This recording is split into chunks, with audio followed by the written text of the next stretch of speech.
اس کے بعد آیا دور ادب کا، لٹریچر، پوئٹری.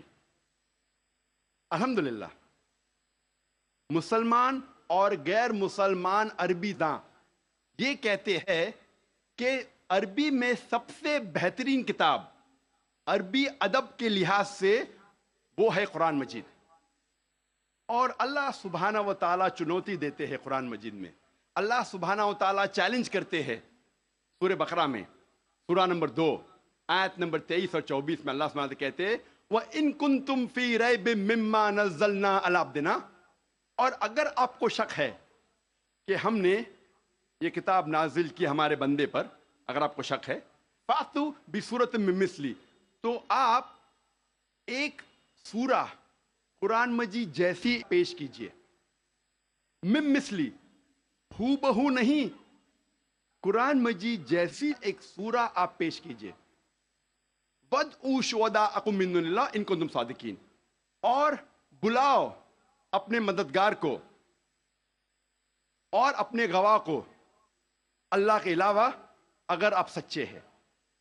فَإِن لَّمْ تَفْعَلُوا، اور اگر آپ نہیں پیش کر سکتے، وَلَن تَفْعَلُوا، اور آپ ہرگز پیش نہیں کر سکتے، فَاتَّقُوا النَّارَ الَّتِي وَقُودُهَا النَّاسُ وَالْحِجَارَةُ أُعِدَّتْ لِلْكَافِرِينَ، تو ڈرو اس آگ سے جس کا ایندھن انسان اور پتھر ہے، جو انکار کرنے والوں کے لیے تیار کیا ہے.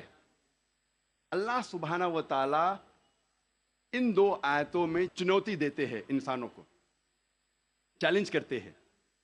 یہ اس وقت دور تھا عربی ادب کا، اس وقت عربوں کو ناز تھا اپنی عربی زبان پر، اور وہ سمجھتے تھے کہ ان سے بہتر دنیا میں کوئی نہیں ہے. اس وقت اللہ سبحانہ و تعالیٰ قرآن مجید نازل کرتے ہیں اور ساری انسانیت کو چنوتی دیتے ہیں، چیلنج کرتے ہیں کہ اگر آپ کو شک ہے کہ یہ کتاب خدا کی طرف سے نہیں ہے تو آپ قرآن مجید جیسی ہو بہو نہیں، ملتی جلتی، ہو بہو تو دور کی بات ہے، ایک سورہ پیش کرو. اور قرآن مجید کی سب سے چھوٹی سورت ہے 3 آیتوں کی، صرف 10 الفاظ. بہت لوگوں نے کوشش کی، ایک انسان نے بھی کامیابی نہیں پائی، اور تا قیامت کوئی بھی قرآن مجید جیسی قریباً ایک سورہ بھی پیش نہیں کر پائیں گا. لیکن آج کا دور ادبی دور نہیں ہے. It's not an age of literature and poetry. اگر کوئی کتاب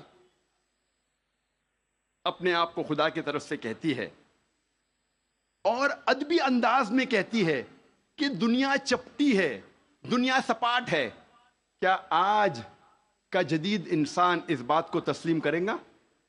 بالکل نہیں، کیونکہ آج کا دور ادبی دور نہیں ہے، آج کا دور ہے جدید بھیجا ہے.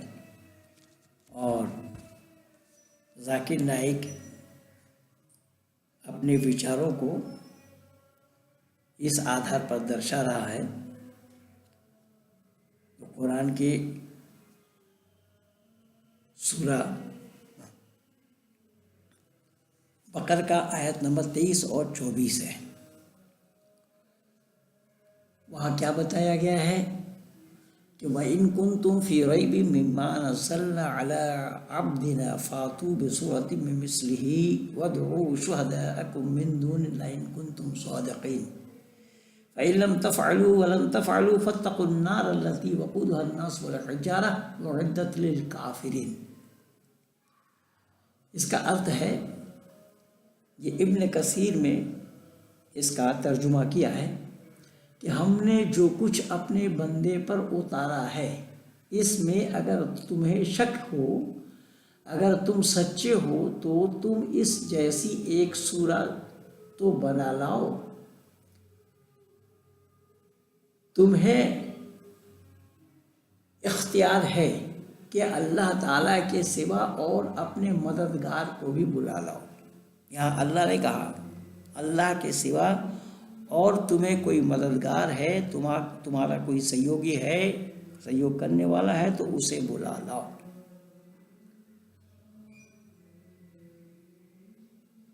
بس اگر تم نہ کیا اور تم ہرگز نہیں کر سکتے، یعنی ہرگز نہیں لا سکتے، اس آیات کا نقل تم نہیں کیا تو ہرگز نہیں لا سکتے۔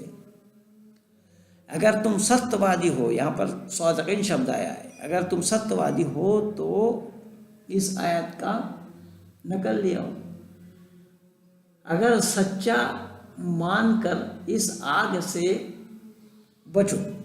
کس میں؟ کس آگ سے؟ کہ جو ان آیاتوں کو جھٹلایا، ان آیتوں کے جھٹلانے والوں کا ٹھکانہ آگ ہے، جہنم کی آگ ہے، جس آگ کا ایندھن انسان ہیں اور پتھر، جو کافروں کے لیے تیار کی گئی۔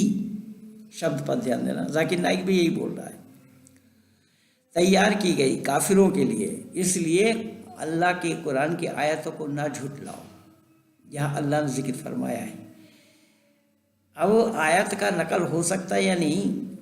ذاکر نائک کہہ رہا ادب کا زمانہ آیا، تو اب یہ ادب کا زمانہ تھا، یا ادب کے معنی ہے سبھتا، ادب کے معنی ہے ششٹاچار۔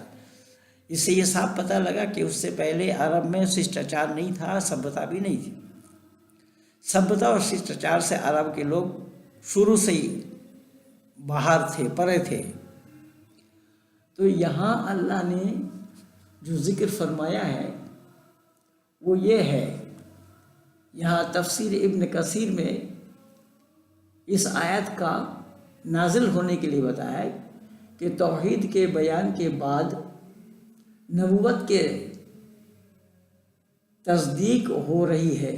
کفار کو خطاب کر کے اللہ نے فرمایا ہے، یہاں فرمایا جا رہا ہے کہ ہم نے جو قرآن اپنے پاک بندے حضرت محمد مصطفیٰ صلی اللہ علیہ وسلم پر اتارا ہے، اسے اگر تمہارا کلام ہمارا کلام نہیں مانتے ہو تو تم اور تمہارے مددگار سب مل کر پورا قرآن تو نہیں، صرف ایک سورہ تو اس جیسی بنا لاؤ۔ جب تم اسے نہیں کر سکتے اور اس سے عاجز ہو تو پھر اس قرآن کو کہ جنہیں ہم نے اپنے معبود بنا رکھا ہے انہیں بھی بلا لاؤ اور ان سے بھی مدد چاہو، پھر اس جیسی ایک صورت تو بنا لاؤ۔ مجاہد رحمۃ اللہ علیہ فرماتے ہیں کہ اپنے حاکموں اور اپنے زبان واضح و بلیغ لوگوں سے بھی مراد ہے، یعنی اللہ نے اپنی قرآن میں ہی اس آیات کو الیکھ کرتے ہوئے یہ بتایا کہ قرآن کو میں نے اپنے خاص بندے حضرت محمد صاحب پر جو اتارا ہے اس کو نہ جھٹلاؤ، اگر تم جھٹلاتے ہو تو اس قرآن جیسا ایک سورہ لے آؤ۔ اور ذاکر نائک کہہ رہا ہے کہ سب سے چھوٹا سورہ 3 آیات کا ہے، تو ایسے ہی لے آؤ اس کے برابر، اس کی مثل۔ اور اللہ نے خود کہا میں کہہ دیتا ہوں کہ تم ہرگز نہیں لا سکتے، اسی لیے تمہارا ٹھکانہ ہوگا جہنم کی آگ، جس آگ کا ایندھن آدمی اور پتھر ہے، تیار رکھا ہے کافروں کے لیے۔ تم اللہ کو چھوڑ کر اپنے حمایتی کو بھی بلا لاؤ، یہ اللہ نے ذکر فرمایا ہے۔ آئیے میں پہلے اس کا نقل سنا دیتا ہوں۔ اور قرآن جو شروع ہوا ہے وہ بسم اللہ الرحمن الرحیم واقعے سے شروع ہوا ہے، اور میں آج آپ لوگوں کو یہ بتا بھی دوں گا کہ بسم اللہ الرحمن الرحیم یہ واقعہ ہے کیا، لیکن میں اس آیات کا نقل کرتے ہوئے میں نے شروع کیا ہے اوم کے نام سے۔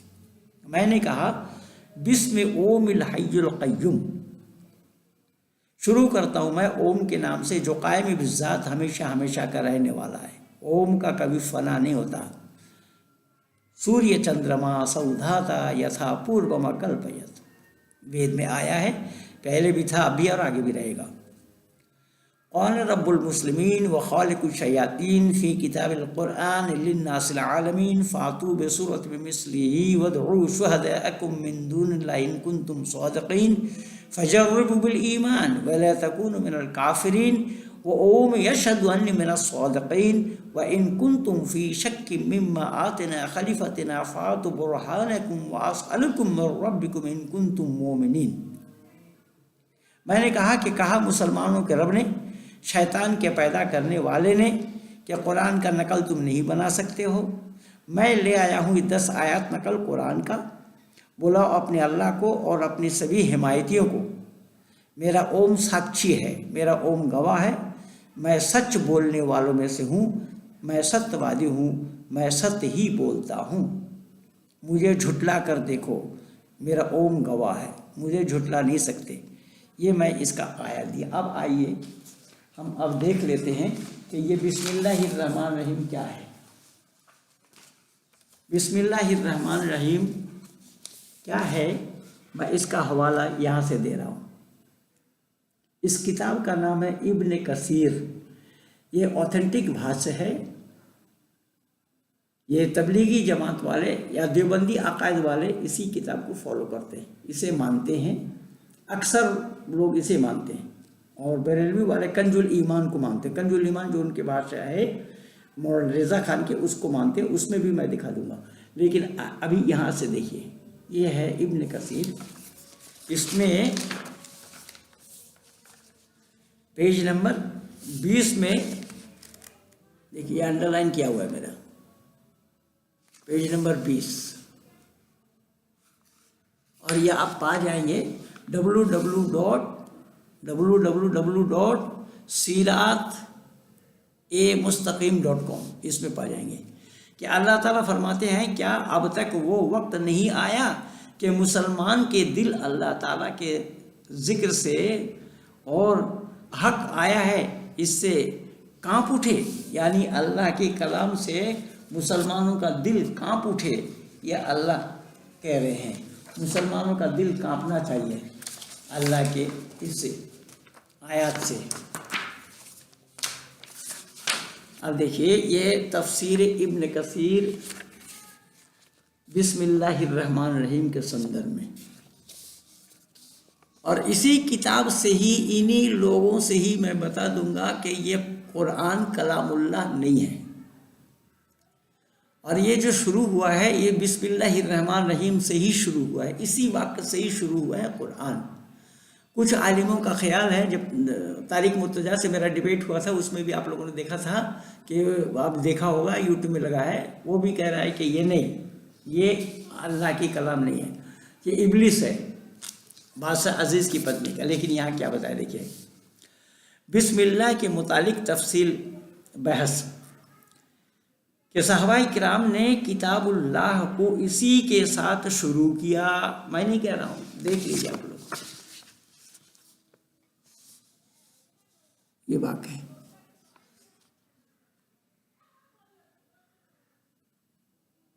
شروع کیا بسم اللہ الرحمن الرحیم، سورہ نمل کے ایک آیت میں، البتہ اس میں اختلاف ہے، اس میں اختلاف ہے، کن میں؟ ان مفسر قرآن میں، ان اسلام جگت کے بدوانوں میں۔ تو جب ایک بسم اللہ ہی لے کر کے آپس میں اختلاف ہے تو دنیا والوں کو کیا بتا رہے ہو؟ دنیا والوں کو کیا بتائیں گے؟ دیکھیے آگے دیکھیے، رسول اللہ صلی اللہ علیہ وسلم سورت کی جدائی نہیں جانتے تھے جب تک کہ بسم اللہ الرحمن الرحیم نہ پڑھی جاوے، نہ بولا جاوے۔ میں نہیں کہہ رہا ہوں، انہوں نے لکھا ہے کہ حضرت محمد مصطفیٰ صلی اللہ علیہ وسلم کہ سورت کے جدائی کو نہیں جانتے تھے، کب تک؟ جب تک کہ بسم اللہ الرحمن الرحیم نازل نہیں ہوئی تھی۔ اور یہاں کیا بولا ہے؟ بسم اللہ الرحمن الرحیم، سورہ فاتحہ کے شروع میں ہی نماز میں پڑھا ہے، اور اس سے ایک آیات شمار ہے۔ بسم اللہ الرحمن الرحیم شبد ایک آیات شمار ہے، اس کا عرض کیا ہے کہ شروع کرتا ہوں میں اللہ کے نام، اللہ تعالیٰ بخشش کرنے والے اور والے مہربان کے نام سے شروع کرتا ہوں، اسی میں ہی لکھا ہے بسم اللہ الرحمن الرحیم۔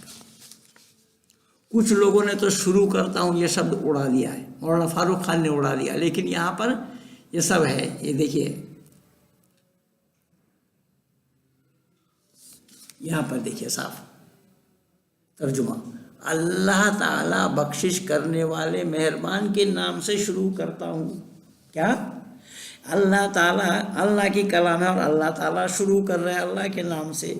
رشی دینن نے اسی لیے اس گانٹھ کو اتنا مضبوط پکڑ لیا ہے کہ ان کو ہلنے کے لیے بھی جگہ نہیں ہے۔ رشی دینن نے سمیکشا میں لکھا اپنے امر گرنتھ ستیہ پرکاش میں کہ اللہ نے شروع کیا اللہ کے نام سے تو کوئی اور اللہ ہوگا جس اللہ کے نام سے شروع کیا ہے۔ آج تک جواب نہیں دے پائے، نہ جواب دے پائیں گے یہ، اور میں انہی کی کتاب سے حوالہ دے رہا ہوں۔ حضرت ابن عباس وغیرہ سے یہ بھی مروی ہے کہ حضرت عبداللہ بن عباس، حضرت عبداللہ بن عمر، حضرت عبداللہ بن زبیر، یہ سب مانتے ہیں اس چیز کو۔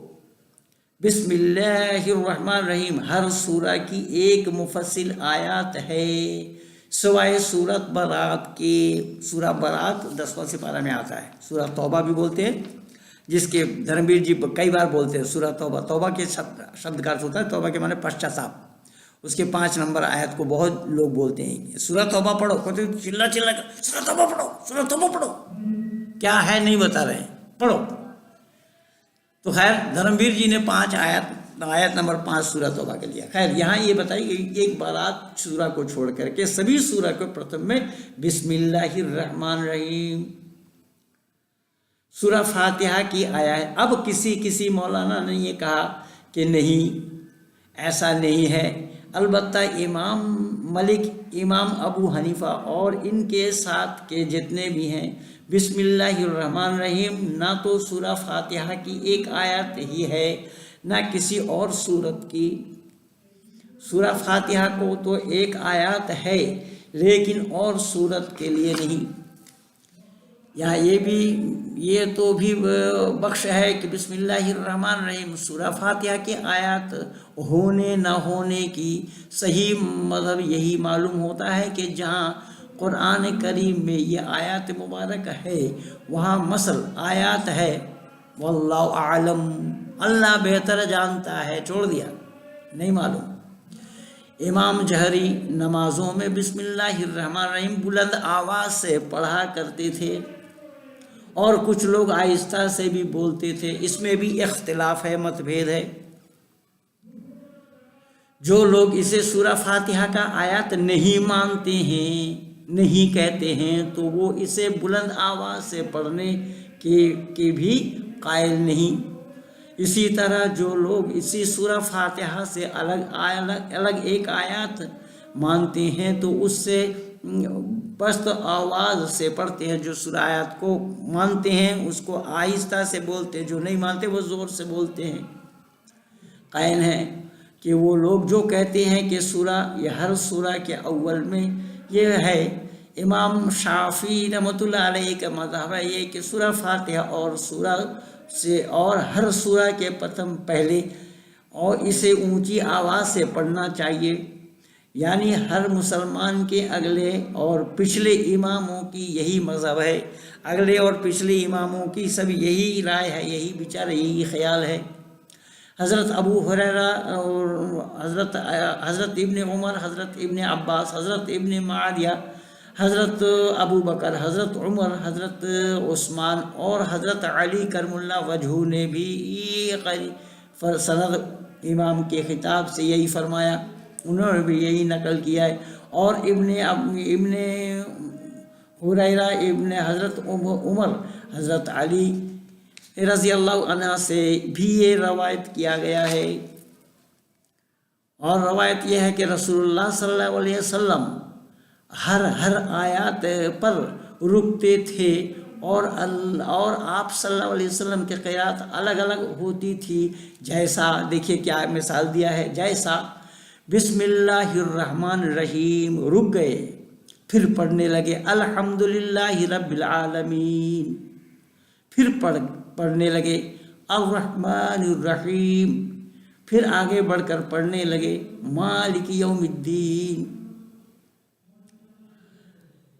اس سے صحیح بتاتے ہیں امام شافعی، امام حاکم رحمۃ اللہ علیہ نے انس بن سے روایت کیا ہے کہ حضرت معاویہ رضی اللہ عنہ مدینہ نماز پڑھائے اور بسم اللہ الرحمن الرحیم نہ پڑھی تو جو مہاجر